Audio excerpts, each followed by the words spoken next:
بسم الله الرحمن الرحيم ولقد يسرنا القرآن للذكر فهل من مدكر بسم الله الرحمن الرحيم نحن خلقناكم فلولا تصدقون أفرأيتم ما تمنون صدق الله العليم الحمد لله رب العالمين الصلاة والسلام على أشرف الأنبياء والمرسلين وعلى آله وصحبه ومن تبعهم بإحسان إلى يوم الدين فبعد. மதிப்புக்குரிய அன்பின் இஸ்லாமிய சகோதரர்களே, அஸ்ஸலாமு அலைக்கும் வரஹ்மத்துல்லாஹி வபரகாத்துஹு.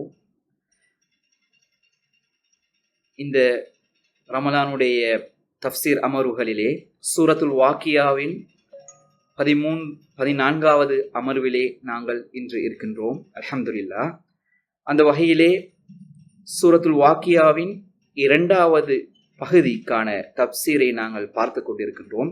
சென்ற அமர்விலே இந்த பகுதிக்கான பொது அறிமுகத்தை நாங்கள் பார்த்தோம். 57வது வசனம் தொடக்கம் 74வது வசனம் வரையிலான சூரா வாக்கியாவின் 2வது பகுதிக்கான, அதாவது மறுமையை நிறுவுதல் என்ற பொதுவான தலைப்பில் கீழால் அமைந்திருக்கின்ற இந்த வசனங்களுக்கான பொது அறிமுகத்தை சென்ற அமர்விலே நாங்கள் பார்த்தோம். அந்த வகையிலே அந்த வசனங்களுக்கான விளக்கத்தை நாங்கள் இன்ஷா அல்லாஹ் இன்று ஆரம்பிக்க இருக்கின்றோம். அந்த வகையில் இன்றைய அமர்விலே நாங்கள் 57 தொடக்கம் 62 வரையிலான வசனங்களுக்கான மொழிக்கருத்துடன் அதற்கான தஃப்சீர் விளக்கத்தையும் பார்க்க இருக்கின்றோம். அந்த வகையிலே மதிப்புக்குரிய சகோதரிகளே, 57வது வசனம், நஹ்னு ஹலக்னாக்கும் ஃபலௌலா துஸத்திகூன். நஹ்னு நாங்கள், ஹலக்னாக்கும் ஹலக என்றால் படைத்தான், ஹலக்னாக்கும் உங்களை படைத்தோம், ஃபலௌலா துஸத்திகூன் சதக என்றால் உண்மை சொன்னான், சத்தக என்றால் உண்மைப்படுத்தினான். நாமே உங்களை படைத்தோம், எனவே நாம் கூறுவதை நீங்கள் உண்மை என்று நம்ப வேண்டாமா அல்லது உண்மைப்படுத்த வேண்டாமா என்று ஒரு கேள்வியை கேட்கின்றார். அதே போன்று 58வது வசனம், அஃபரஐத்தும் மா தும்னூன். அஃபரஐத்தும் என்றால் நீங்கள் கருதவில்லையா, நீங்கள் பார்க்கவில்லையா. மா தும்னூன் மாண்டவற்றை, மா தும்னூன் அதனுடைய மொழிக்கருத்தையும் நாங்கள் பார்க்கின்ற போது, கர்ப்பப்பையில் நீங்கள் செலுத்தும் இந்திரியத்தை கவனித்தீர்களா, அவதானித்தீர்களா என்று அந்த வசனம் மொழிக்கருத்தா இருக்கின்றது. 59வது வசனம், அந்தும் தஹ்லுகூனஹு அம் நஹ்னுல் ஹாலிகூன். அந்தும் நீங்கள், தஹ்லுகூனஹு அந்த ஹலக என்ற சொல் இன்னொரு வடிவத்தை பெற்று வந்திருப்பதை நாங்கள் பார்க்கின்றோம். தஹ்லுகூனஹு அதனை நீங்களா படைக்கின்றீர்கள், அம் அல்லது நஹ்னு நாங்கள், அல் ஹாலிகூன் படைக்கின்றோமா. முழு மொழிக்கருத்தை நாங்கள் பார்க்கின்ற போது அதனை நீங்கள் படைக்கின்றீர்களா அல்லது நாம் படைக்கின்றோமா என்று ஒரு வித்தியாசமான கேள்வியை இங்கே அல்லாஹ் எழுப்புவதை நாங்கள் பார்க்கின்றோம். 60வது வசனம், நஹ்னு கத்தர்னா பைனகுமுல் மௌத்த வமா நஹ்னு பிமஸ்பூகீன். திரும்பவும் நஹ்னு, கத்தர்னா கத்தர் என்ற நிர்ணயித்தான், கணித்தான். நஹ்னு கத்தர்னா நாங்கள் நிர்ணயித்திருக்கின்றோம், பைனக்கும் உங்களுக்கு மத்தியிலே, அல் மௌத்த மரணத்தை, வமா நஹ்னு நாங்கள் இல்லை, பிமஸ்பூகீன் சபகே என்றால் முந்தி சென்றான், அதே போன்று மிகைத்தான் என்ற கருத்தை தரக்கூடியது. பிமஸ்பூக், வமா நஹ்னு பிமஸ்பூகீன் நாங்கள் எங்களை மிகைப்பதற்கு யாரும் இல்லை. எனவே மொழிக்கருத்தையும் நாங்கள் பார்க்கின்ற போது உங்களிடையில் மரணத்தை நாமே ஏற்படுத்தி வைத்திருக்கின்றோம், நிர்ணயித்து வைத்திருக்கின்றோம், எனவே எங்களை எவரும் மிகைக்க முடியாது என்ற அதிகார தொனியிலே அல்லாஹு தஆலா அந்த வசனத்திலே சொல்வதை நாங்கள் பார்க்கின்றோம். அடுத்ததாக 61வது வசனம், அலா அன் நுபத்தில அம்சாலகும். அலா அன் அன்றியும், நுபத்தில பத்தல் என்றால் மாற்றினான், மாற்றுவதற்கு, அன் நுபத்தில நாங்கள் மாற்றுவதற்கு, அம்சாலகும் உங்களை போன்றவர்களை, வனுன்ஷியக்கும் மேலும் உங்களை படைப்பதற்கு, ஃபீமாலா தஅலமூன் நீங்கள் அறியாத வடிவங்களில். முழுமையான மொழிக்கருத்தை நாங்கள் பார்க்கின்ற போது, அன்றியும் உங்களை போக்கிவிட்டு இல்லாமலாக்கிவிட்டு உங்கள் போன்றோரை பதிலாக கொண்டு வந்து நீங்கள் அறியாத உருவத்தில் உங்களை உண்டாக்குவதற்கும் உருவாக்குவதற்கும் படைப்பதற்கும் நாங்கள் ஆற்றல் படைத்தவர்கள் என்ற கருத்தை அது தருவதை நாங்கள் பார்க்கின்றோம். இறுதியாக 62வது வசனம், வலக்கது அலிம்துமுன் நஷ்அத்தல் ஊலா ஃபலௌலா தஸக்கரூன். வலக்கது என்றால் மேலும், லக்கத் என்றால் திண்ணமாக நிச்சயமாக அலிம்தும் நீங்கள் அறிந்திருப்பீர்கள் அந்நஷ்அத படைப்பை அல் ஊலா ஆரம்ப நஷத்தல் ஊலா என்றால் ஆரம்ப படைப்பை ஃபலவுலா தஸக்கரூன் எனவே நீங்கள் நல்லுணர்ச்சி பெற மாட்டீர்களா என்ற கருத்திலே இருப்பதை பார்க்கின்றோம். முழுமையான மொழி கருத்தை நாங்கள் பார்க்கின்ற போது திண்ணமாக முதல் முறையாக நாங்கள் உங்களை படைத்தது பற்றி திண்ணமாக நீங்கள் அறிவீர்கள். எனவே அதிலிருந்து நினைவு கூர்ந்து நீங்கள் உணர்வு பெற வேண்டாமா என்ற கேள்வியை எல்லா வசனங்களும் கேள்விகளாக இருப்பதை நாங்கள் பார்க்கின்றோம். எனவே மதிப்புக்குரிய அன்பின் இஸ்லாமிய சகோதரிகளே இந்த பகுதி இரண்டாவது சூரா வாக்கியாவின் இரண்டாவது பகுதியின் இந்த பகுதி நாங்கள் இந்த அமர்விலே பார்க்க இருக்கின்ற 57 தொடக்கம் 62 வரையிலான வசனங்கள் ஒரு மிக முக்கியமான மனிதனுக்கு பரிச்சயமான மனிதன் இன்று கேள்வி எழுப்பிக் கொண்டிருக்கின்ற ஒரு விடயத்தை பற்றி ஒரு உண்மையை பற்றி பேசிக் கொண்டிருப்பதை நாங்கள் பார்க்கின்றோம். அதுதான் படைத்தல் என்ற விடயம், அல் ஹல்க் என்று சொல்கின்ற அந்த விடயத்தை நாங்கள் பார்த்து கொண்டிருக்கின்றோம். இன்று உலகில் உள்ள மிகப்பெரிய ஒரு கன்ஃபியூஷனா இருப்பது இந்த பிரபஞ்சம் என்றால் என்ன? இது தானாக உருவாகியதா அல்லது படைக்கப்பட்டதா? இதற்கு பின்னால் ஒரு சக்தி நின்று இயக்கிக் கொண்டிருக்கின்றதா என்ற கேள்விகள் தான் மிகப்பெரிய சயின்ஸ் அறிவியல் வளர்ந்த இந்த காலத்தில் கூட இருக்கின்ற மிகப்பெரிய ஒரு கேள்வியாக இருப்பதை, ஒரு கன்ஃபியூஷனாக இருப்பதை நாங்கள் பார்த்து கொண்டிருக்கின்றோம். ஆனால் இந்த கேள்விகளுக்கான விடையை அல் குர்ஆனிலே நாங்கள் வந்து பார்த்தால், அல் குர்ஆனிலே அதற்கான விடையை நாங்கள் தேடுகின்ற போது அல் குர்ஆன் இந்த தலைப்பிலே இந்த விடயத்திலே மிக தெளிவாக மிக துல்லியமாக இருப்பதை நாங்கள் பார்க்கின்றோம். பல்வேறு வகையிலே பல்வேறு மெத்தட்லே அல் குர்ஆன் இந்த கேள்விகளுக்கு பதில் சொல்லிக் கொண்டிருக்கின்றது. ஹலக்து நான் படைத்தேன் என்று அங்கே சில இடங்களிலே இந்த பிரபஞ்சத்தை பற்றி, பிரபஞ்சத்திலே இருக்கின்ற ஏனைய படைப்புகள் பற்றி என்ற விடயத்தை சொல்கின்ற போது ஹலக்து நான் படைத்தேன் என்று அல்லாஹ் அங்கே சொல்லி காட்டுறேன். இன்னும் சில இடங்களிலே ஹலக்னா நாங்கள் படைத்தோம் என்று சொல்லுகின்றான். எனவே இந்த விடயத்திலே அல் குர்ஆன் மிகவும் தெளிவாக வலியுறுத்துகின்ற விடயம் என்னவென்றால், நான் படைத்தேன், நாம் படைத்தோம், படைக்கப்பட்டது என்ற இப்படியான சொற்பிரயோகங்களின் ஊடாக இந்த பிரபஞ்சம் படைக்கப்பட்டது என்பதற்கான தெளிவான விடயங்களை அல் குர்ஆன் அங்கே சொல்கின்றது. இதற்கான விஞ்ஞான அறிவுபூர்வமான அறிவியல் ரீதியான ஆதாரங்கள் கூட பல்வேறு இருப்பதை நாங்கள் பார்க்கின்றோம். அந்த விடயங்களை நாங்கள் இங்கு கூற வரவில்லை. மாற்றமாக இந்த இடத்திலே முதலாவது வசனம் நஹ்னு ஹலக்னாக்கும் ஃபலவுலா துஸத்திகூன், ஃபலவுலா துஸத்திகூன் நீங்கள் உண்மைப்படுத்த மாட்டீர்களா, நம்ப மாட்டீர்களா என்கின்ற அந்த வசன பிரயோகம் தெளிவாக அந்த குர்ஆன் இறங்கிக் கொண்டிருந்த அந்த காலத்தில் இருந்த இறை மறுப்பாளர்கள், மறுமை மறுப்பாளர்கள், ஏகத்துவத்தை மறுக்கக்கூடியவர்கள் என்ற அந்த நாத்திகத்துக்கு பதில் சொல்லக்கூடியதாகவும் இருப்பதை நாங்கள் பார்க்கணும். குர்ஆன் இன்று இருக்கின்ற நாத்திகத்துக்குமான பதிலாகவும் அது இருப்பதை நாங்கள் பார்க்கின்றோம். அதுக்கு அடுத்ததாக மிகப்பெரிய ஒரு உண்மையை அடுத்த வசனத்திலே சொல்வதை பார்க்கின்றோம்.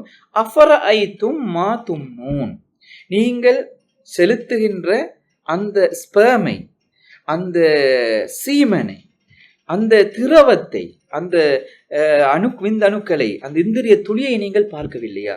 ஒரு வித்தியாசமான ஒரு கேள்வியை அல்லாஹ் கேட்கின்றான். அஃபரஐதும் யோசிக்க வைக்கின்றான் மனிதனை.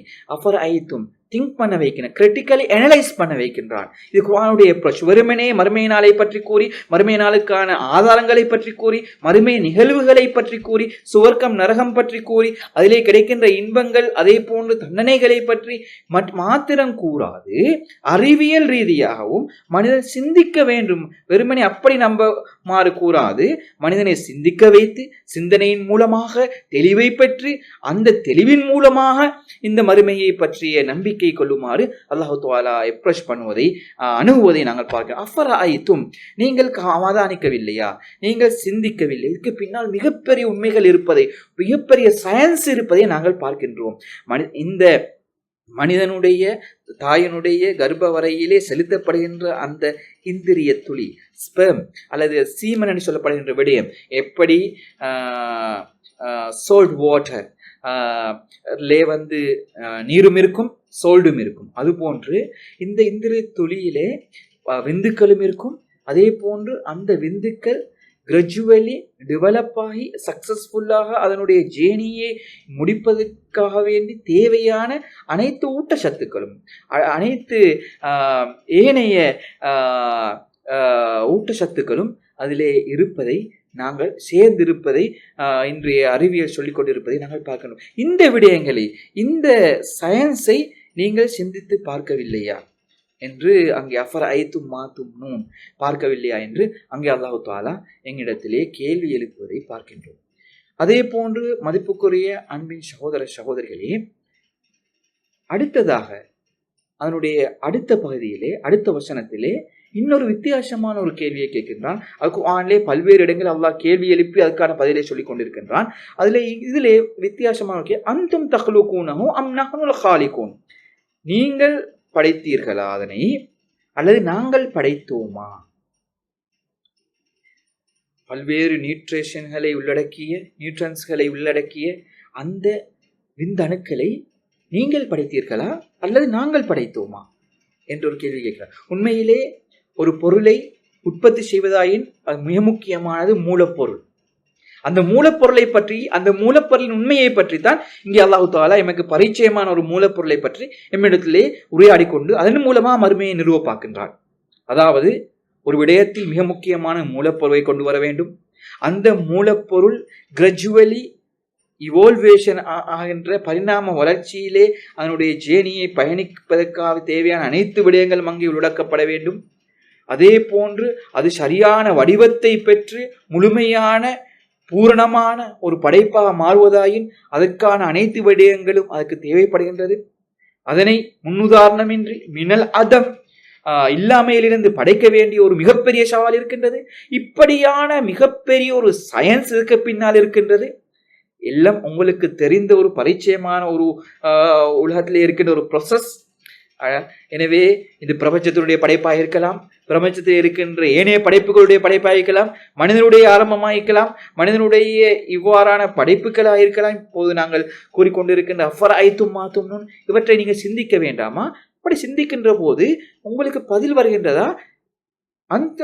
அன்தும் தஹ்லுகூனஹு அம் நஹ்னுல் காலிகூன், அதனை படைத்தது நீங்களா அல்லது நாமா என்ற அந்த கேள்வியை அல்லாஹு தஆலா கேட்பதை நாங்கள் பார்க்கின்றோம்.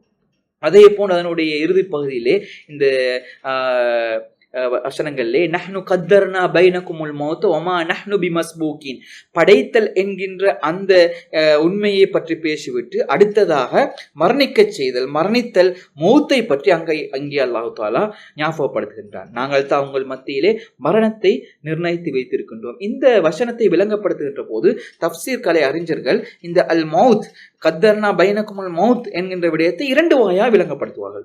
ஒன்று, தாயுடைய கர்ப்பப்பைக்குள்ளே செலுத்தப்படுகின்ற விந்தணுக்கள் ஸ்பெர்ம், அது தாயுடைய கர்ப்பப்பையை சென்றடைகின்ற போது சுமார் 200 மற்றும் 300 மில்லியன் விந்தணுக்கள் அங்கே செலுத்தப்படுகின்றது.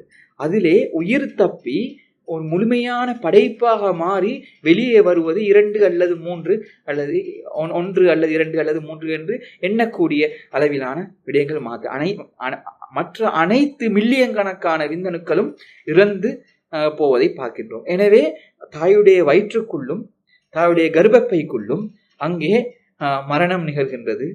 மில்லியன் கணக்கான விந்தணுக்கள் அங்கே மறித்து போகின்றன. சிலவைகள் தான் உயிர்ப்பித்து 1, 2 அங்கே வெளியே மனிதர்களாக குழந்தைகளாக வெளியே வருகின்றது. இதனை பற்றியும் இந்த அதிகாரமும் மனிதனுடைய கையில் இல்லை. இந்த அதிகாரமும் அல்லாஹ்வுடைய இந்த மௌத் என்கின்ற தாயுடைய கர்ப்பப்பையில் நடக்கின்ற அந்த மௌத் என்கின்ற அந்த மரணித்தல் என்கின்ற அந்த இறந்து போதல் என்கின்ற அந்த அதிகாரம் கூட எங்களுடைய கையில் தான் இருக்கின்றது. அதே போன்று மனிதன் மரணிக்கின்ற, உலகத்திலே வாழ்ந்துவிட்டு மரணிக்கின்ற, அவன் எங்கே மரணிக்கின்றான், எப்படி மரணிக்கின்றான், எந்த வயதில் மரணிக்கின்றான், எந்த இடத்தில் எந்த நிலையில் மரணிக்கின்றான் என்ற அந்த அதிகாரம் கூட மனிதனுக்கு இல்லை. அதுவும் அதையும் நஹனு கத்தர்னா பைனகுமுல் மௌத்த, நாங்கள் தான் நிர்ணயித்து இருக்கின்றோம், நீங்க இந்த நேரத்தில் இந்த இடத்தில் இந்த நிலையில் இவ்வாறு மரணிப்பீர்கள் என்று நாங்கள் தான் நிர்ணயித்திருக்கின்றோம் என்ற உண்மையை அல்லாஹு தஆலா அங்கே மனித பலவீனத்தை கூறி அதுக்கு பின்னால் இருக்கின்ற ஒரு மிகப்பெரிய அறிவியல் உண்மையை, ஒரு பிரபஞ்ச உண்மையை, யூனிவர்சல் ட்ரூத்தை எங்களுக்கு அல்லாஹு தஆலா இந்த இடத்திலே ஞாபகப்படுத்துவதை நாங்கள் பார்க்கின்றோம். அடுத்த வசனங்களிலே அலா அன் நுபத்தில அம்சாலக்கும் வனுன்ஷியக்கும் ஃபீமாலா தஅலமூன் 61வது வசனத்திலே உங்களை நாங்கள் இல்லாமலாக்கிவிட்டு உங்களை போன்ற இன்னொரு சமூகத்தை உங்களுடைய உருவத்திலே கொண்டு வருவதற்கு ஆற்றல் பெற்றவர்கள் நாங்கள் என்ற அந்த உண்மையை சொல்லிவிட்டு இறுதியாக இவை அனைத்தும் எங்களுக்கு செய்ய முடியும், ஏனென்றால் வலக்கது அலிம்தும், நீங்கள் ஞாபகப்படுத்தி பார்த்தால் ஆரம்ப படைப்பு உங்களுடைய அந்த படைப்பையே நாங்கள் எமக்கு படைக்க முடியுமா இருந்தால் ஃபலௌலா தஸக்கரூன், நீங்கள் நல்லுணர்ச்சி பெறுவீர்கள். நிச்சயமாக இப்படியான மனிதனுக்கு இயலாத இவ்வாறான மிகப்பெரிய ஆற்றல் படைத்த படைப்புகளை உருவாக்கக்கூடிய சக்தி வல்லமை படைத்தவனுக்கு திரும்பவும் மனிதன் மரணித்ததன் பிறகு அவனை எழுப்பக்கூடிய சக்தி, மண்ணாய் போனதன் பிறகு, உக்கி போனதன் பிறகு, எலும்புகளாக மாறியதன் பிறகு, பல சமூகங்கள் அவ்வாறே அழிந்து போனதன் பிறகும் மீண்டும் எழுப்பக்கூடிய அந்த எழுப்பக்கூடிய அல் ஹஷர், ஒன்று சேர்க்கக்கூடிய ஆற்றல் படைத்தவன், மறுமை நாளை நிறுவக்கூடிய ஆற்றல் படைத்தவன் என்கின்ற அந்த அதிகாரம் யாரிடத்தில் இருக்கின்றது என்று அல்லாஹ்விடத்தில் இருக்கின்றது என்று இந்த அறிவுபூர்வமான முறையிலே இந்த வசனங்களோட அல்லாஹ் தஆலா எமக்கு சொல்லி காட்டுகின்றார். மதிப்புக்குரிய சகோதர சகோதரிகளே, இன்ஷா அல்லாஹ் ஏனைய அமர்வுகளிலே இந்த சூரா வாக்கியாவின் 2வது பகுதியிலே 63வது வசனம் தொடக்கம் 74வது வசனம் வரையிலான இன்னும் சில 2-3 அறிவியல் உண்மைகளை, மனிதனுக்கு மிகவும் பரிச்சயமான உண்மைகள் நூடாக மறுமையை அல்லாஹ் தஆலா நிறுவ பார்க்கின்ற அந்த வசனங்களை எதிர்வரும் அமர்வுகளை நாங்கள் பார்ப்போம். வ ஆகிர தஅவானா அல்ஹம்துலில்லாஹி ரப்பில் ஆலமீன். அஸ்ஸலாமு அலைக்கும் வரஹ்மத்துல்லாஹி.